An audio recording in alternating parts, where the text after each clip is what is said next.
and then I'll pass it over to you. Thank you for joining us. This begins the pre-meeting for the City Planning Commission hearing on Monday, November 16th, 2020. During the pre-meeting, staff and Planning Commission members review cases. There is no participation by applicants or the public.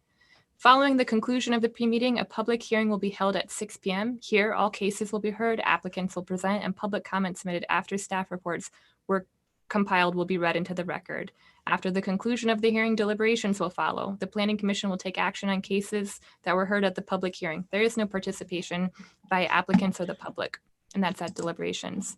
With that being said, the first item on our meeting with staff at this preliminary meeting are some updates from the zoning alignment project team. So I'll pass the mic on over.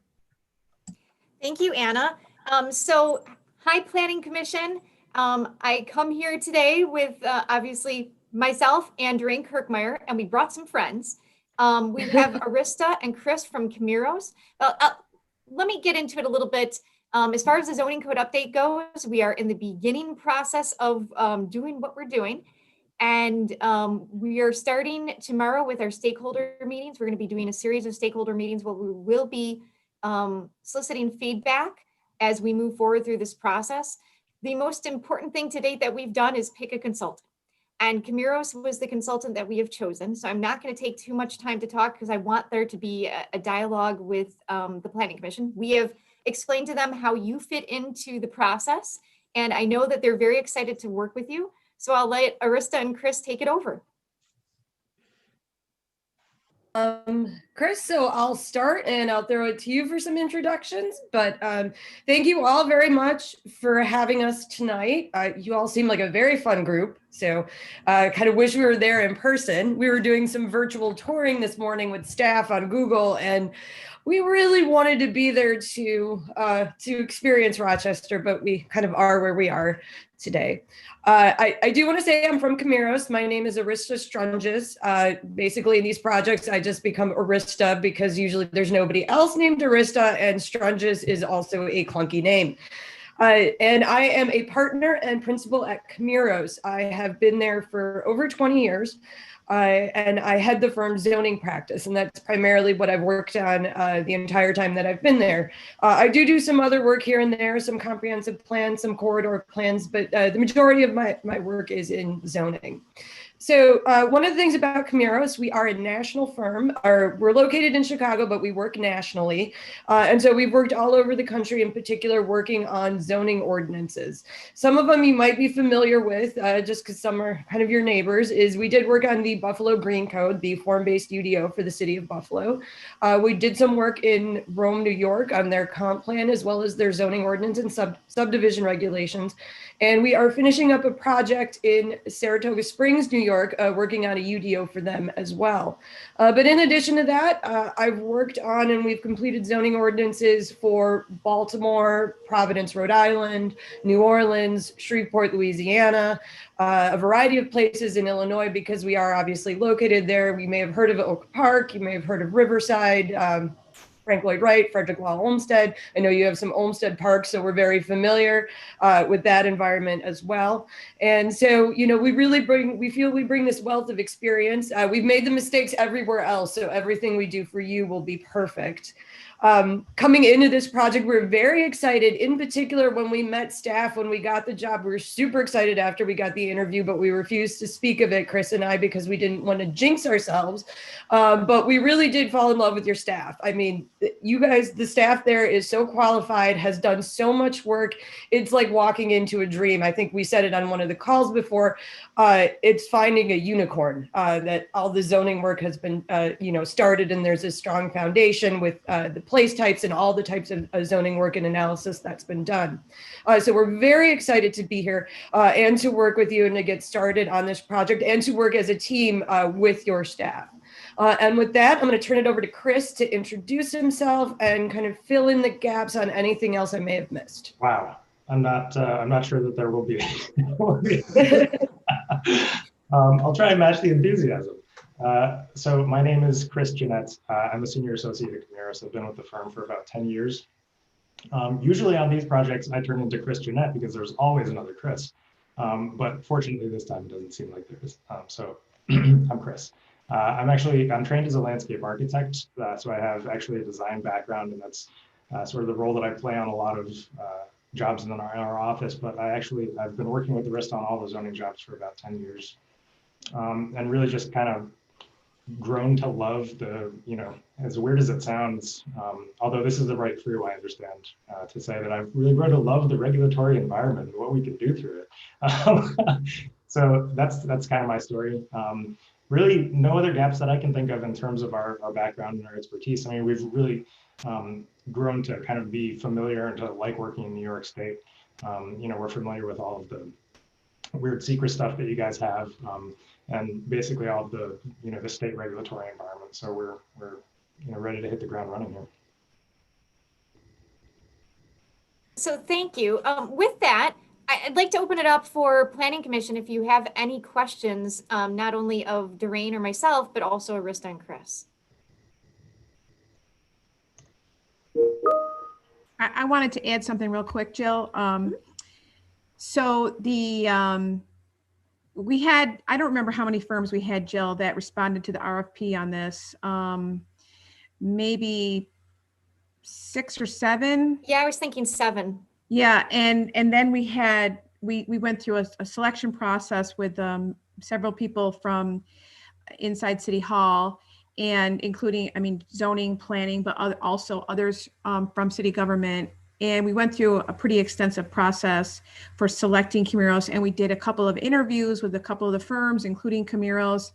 I think we interviewed 3 different firms, and Camiros came out really strong through the selection process and through the interview process. They really are a nationally renowned firm.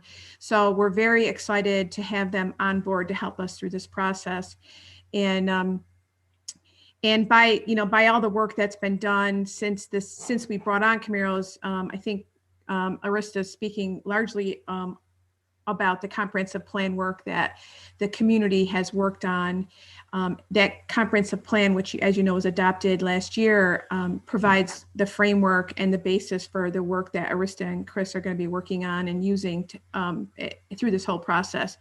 And really, this is just like Jill said, this is the beginning of this process entirely. We just got them on board, and now we've set up all these different stakeholder meetings this fall, and we'll be doing public outreach early next year. So there's going to be a lot of work, and this is really just kind of a kickoff with you, since you're our kind of our quasi steering committee. So I just wanted to add those few words. Any questions? Well, since no one has any questions, I do think that we do need to recognize our planning department. They were recently awarded, it was Best Comprehensive Plan, right, Doreen? From Upstate APA? Something like that. Yep. The Comprehensive Plan Award. we're incredibly proud of them. If you haven't looked at the Comprehensive Plan, it is a significant document with tons of information that we would not be where we are in the zoning code update and be able to move forward without it.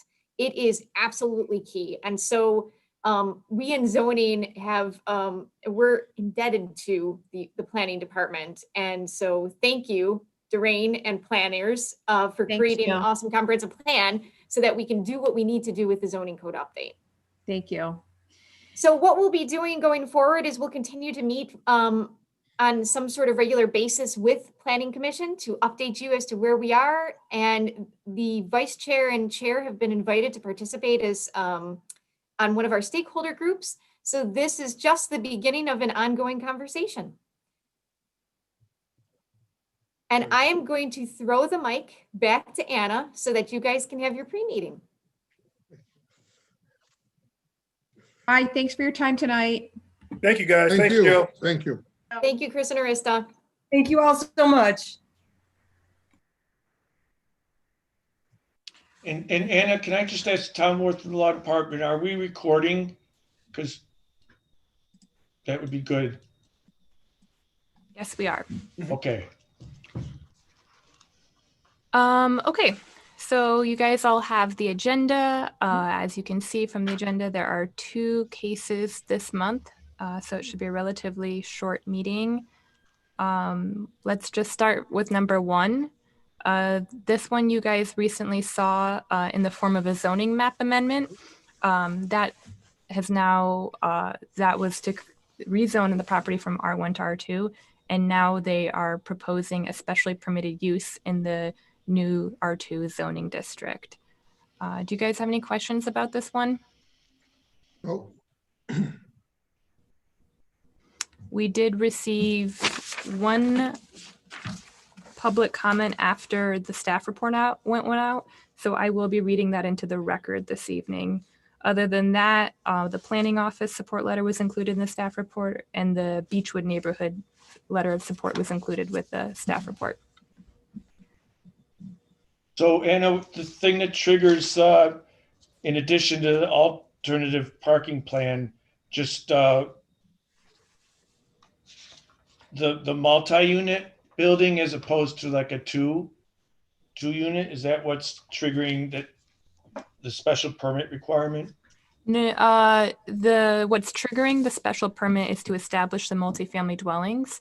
Multifamily dwellings are a special permit use in R2, but we are also considering an alternative parking plan as part of this request because the two multifamily dwellings they don't account for 2 spaces. So let me look at the staff report. So multifamily being anything over 3 units, is it? Yeah. Yeah, 3 and Okay. above. The unit breakdown is included in the project information. And if you don't see it here and you don't hear the applicant speak on it in their presentation, we can always ask them that question. So the requirement for these 2 multifamily units is 20 parking spaces. They are only providing 18, so they are asking for you to consider alternative parking for 2 spaces. So we'll definitely be relying on Brad to put together a handy dandy formatting sheet. But yeah, so the trigger here is the special permit and then also the alternative parking plan. Anna, I had a question. When we were looking at the rezoning, there was an issue about the single family house that was separate from the multi. Is that not included in the application tonight? Nope, the single family house is not included in this application. Okay. It's being subdivided from the land and single family homes are a permitted use in the R2. Okay. So That they answers won't my be going. question. Yeah. Thanks. I got a quick question. So Anna, Yes, I can hear you. awesome. All right. So with the alternative parking, what is that going to be like? As I rode past there, and it's really tight. So I'm just wondering, like, how would they fit that in there? Alternatively, Yeah, so an alternative parking plan is basically they're saying the zoning office says you owe us 20 spaces, and they're saying we're only going to give you 18 because we think by virtue of this alternative parking plan that they submitted, which is included as an attachment to this report, because they lay out a couple of reasons why. I can go to their specific alternative parking plan, but many alternative parking plans say we're in a walkable just neighborhood. on the street. Yeah, there's on-street can be Off-street. accounted for sometimes, but only on certain types of streets and only for a certain amount. So sometimes you'll see people maybe err more on side of like transit or bicycle, depending on the use. So we can I think the alternative parking plan itself is included as attachment D. So Okay. and the code compliance.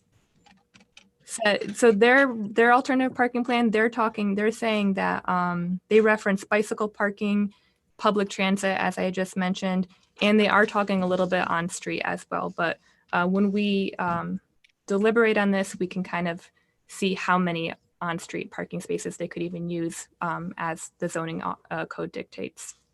Are they saying on street on Federal Street or around the corner on a busier street?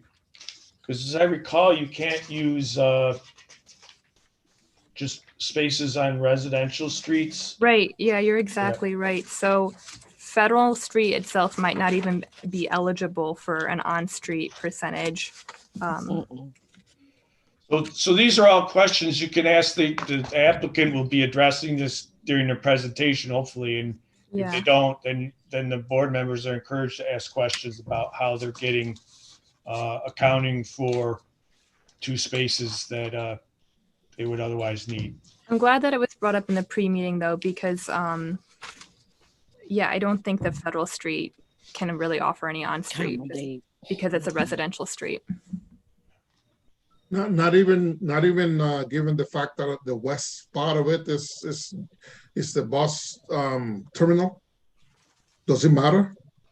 They can count transit, so they could potentially, I'm not familiar with the site, so maybe we'll have to ask Yeah. I'm not super familiar with the site, but I believe there's a fence that would even prohibit like access to the transit center on that part of the property. Mhm. But Like what I meant is that federal on the east side is residential, but on the west side it is not. It's a wall for the transit center, and my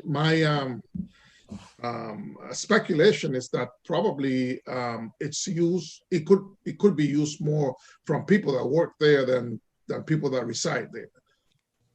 But yes, that's all speculation on my part. Yeah. gotcha. And Yes. but I think also just they have a rule in terms of the alternative parking requirements that you can't use residential street on-street Yes. spots. Parking. So there are two things. So Eugenio is absolutely correct that there's a commercial district across on the west side of the property, that commercial district being where RGRTA is located.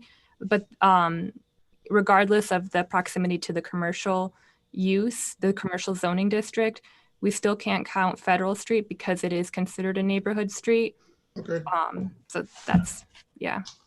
We're kind of talking about a couple different scopes there. And I agree with like the observation that, well, there's less residential demand on this street for that Right. because there's not residences on one side. On both but- sides, yeah. Yeah, but the rules are that, yeah, we can't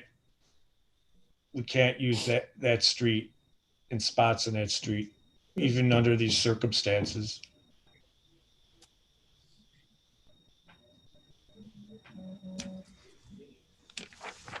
Okay, other than that, included in with the submittal, some things to note about the application is they do mention a certain number of units of the multifamily dwellings that'll be dedicated for like supportive housing. And you have received site plans and floor plans that kind of give you a better picture, but what these multifamily dwellings will be coming to you for is to establish it and to consider a number of waivers, which are listed on page 2. So we're going to be looking at some of the things pertaining to parking specifically. This project is going to go to the zoning board. The zoning board is going to review some more of the design type of needs.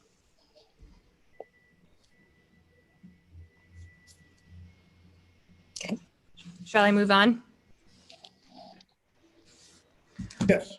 Okay, so case number 2, I have some news for you on this one. I received a message from the applicant that they're going to be formally requesting that you hold this item at the hearing. So we'll call the item in and we'll swear the applicant under oath, but it's my understanding that the applicant in their testimony will, rather than be providing kind of their scope of work, they're going to be requesting that the item held.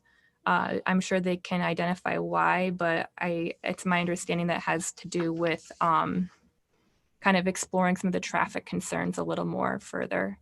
That being said, we did advertise for this. So regardless that the applicant wants to hold, this is a public process. Notification was sent. So we are still providing the opportunity for any surrounding community members to provide their input. So we do have one member of the public that is signed up to speak and will be utilizing this time to talk about the project. Okay. Okay.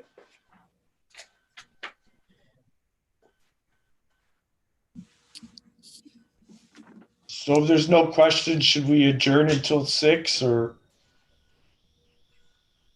That works for me. How about everybody else? I think that works. Works for me too. Alrighty. So we'll reconvene at 6.